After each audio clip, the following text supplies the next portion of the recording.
मुख्यमंत्री जरांगे पाटलांच्या मागण्या मान्य करतील, जरांगे मुंबईत येणार नाहीत, प्रसाद लाड यांच्याकडून विश्वास व्यक्त.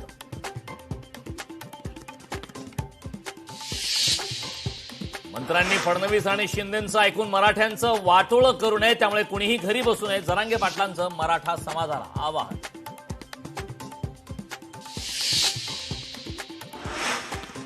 नेपाळमध्ये पुराचा प्रकोप ओसरल्यानंतर आता वेदनांचा कहर. पुरात आतापर्यंत 392 जणांचा मृत्यू तर 288 भारतीय अद्यापही बेपत्ता. मदत कार्य वेगाने सुरू. नवी मुंबई पोलीस आयुक्तालय हद्दीत अद्यापही छमछम सुरूच. नियमांचं उल्लंघन करून डान्सबार सुरू असल्याची माहिती. लोकशाही मराठीच्या बातमीचा दणका. नवी मुंबई पोलीस प्रशासनाला अखेर जाग. सर्व डान्सबारची कसून तपासणी सुरू. डान्सबारमध्ये अल्पवयीन मुली असल्याचं समोर. तुर्भे पोलीस ठाण्यात गुन्हा दाखल.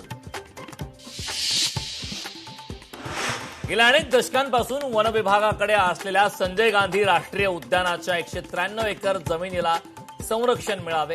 सेव्ह एसजीएनपी गटाची वनमंत्र्यांकडे मागणी. रस्ते आणि उद्यानांसाठी वन जमिनींचे हस्तांतरण ही एक फसवणूक. वनमंत्री गणेश नाईकांचं वक्तव्य.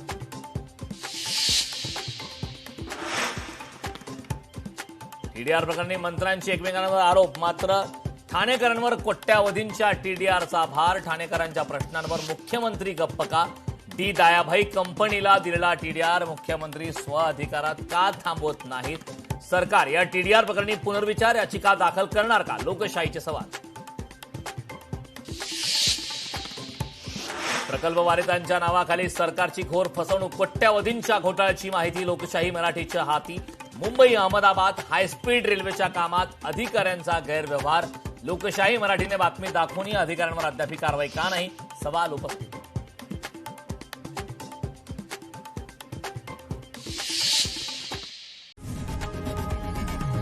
लोकशाही मराठी ऐका, पहा, जागरूक रहा.